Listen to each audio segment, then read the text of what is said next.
Hi, this is Shui with a review of a wonderful runner. This is Nike Zoom Vomero 14, already the 14th signature, but there's a reason why they've been coming for 14 years straight.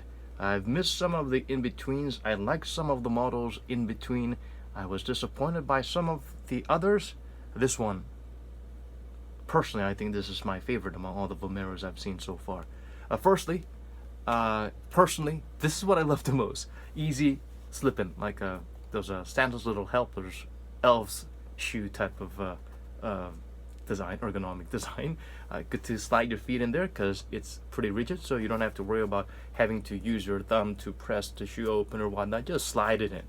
And inside there's enough Achilles padding and rounded padding around to provide adequate containment and comfort at the same time. This is what got me. This is the second, well, one of the three big things, I think. This is one. Another one is there's more than three actually.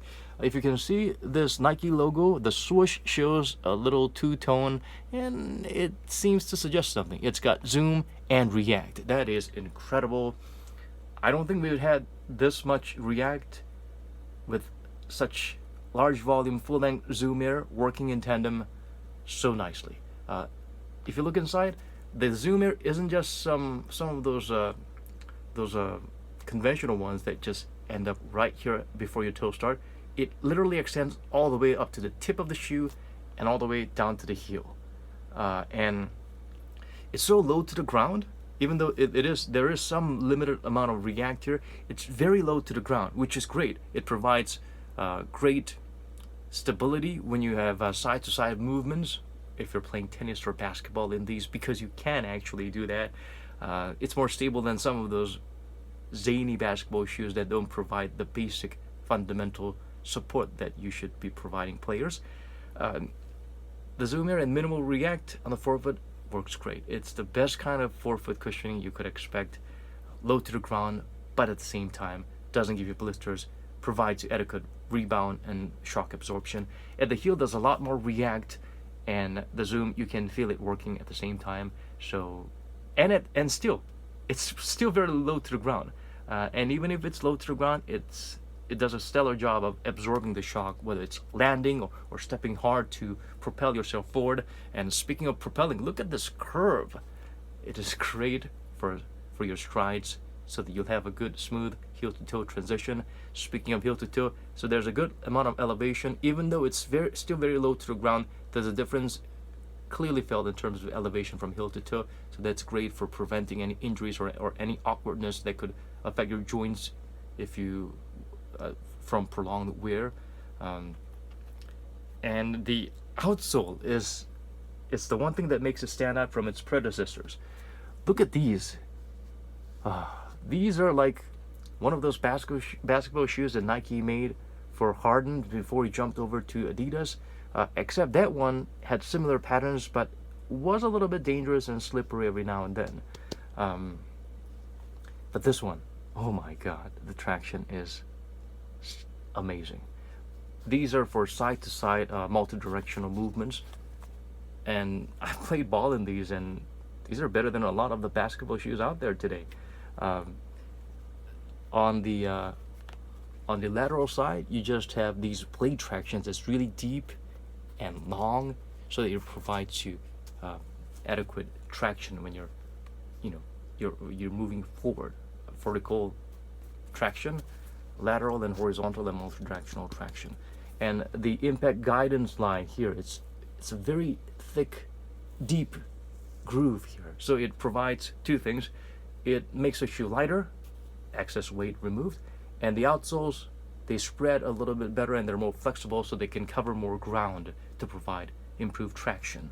And it actually helps to send the impact or shock forward or backwards, instead of just thud remaining there and going straight to your leg or your ankles. The lacing, the flywire is inside. You can use it in tandem with the lace loop or the eyelet here, or you could just use the flywire only. Then it will provide some additional tightness. Yeah, for greater lockdown, you can do that too. The heel, usually the previous models of the vomeros, most runners, the toe box had a bit of a dead space. So even if you lace it up, unless you put some extra holes here, like what I did with some of my models, it's not going to provide great lockdown. But this one, the engineered mesh, there's a double layer of engineered mesh and something more structured together, and it's breathable, yet it provides a secure lockdown. Even though you have these little TPA, thin TPA film layer of a toe guard here, it doesn't obstruct your movement. It doesn't have your feet or toes poking upwards and then landing strangely and feeling a bit jammed inside. You don't have that here, so that is good. The tongue is a little bit low. I think some people might like that. Some people likes it exaggerated and long. I guess this is for the minimalists, less weight and less obstructions, so that's good. It's for size 9. It weighs only about 240 grams, 270 grams, was it?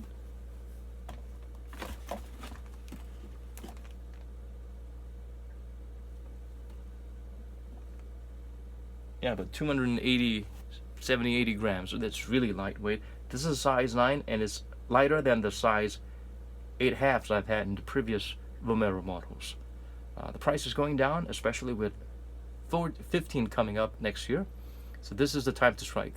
Or maybe you could wait a little bit longer, but then you won't have the luxury of choosing the color you prefer, because it'll depend on the market situation. Some colors might get cheaper, some colors might stay the same, or be even more expensive depending on the demand, and you might not be able to find some colors at all. So that's the risk. React zoom, full length zoom, and the React is just as good, if not better, than the Epic React personally.